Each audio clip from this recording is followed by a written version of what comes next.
Have you ever wondered why each child's personality is unique? Research in psychology tells us that personality is shaped by a combination of genetic factors and environmental influences. Studies have shown that identical twins raised in different environments can develop different personalities, highlighting the role of nurture alongside nature. Forcing children to fit into predefined personality types like introverts or extroverts can limit their potential and hinder their natural development.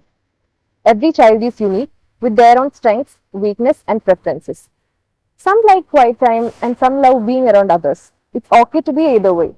We should support them and create spaces where they feel good.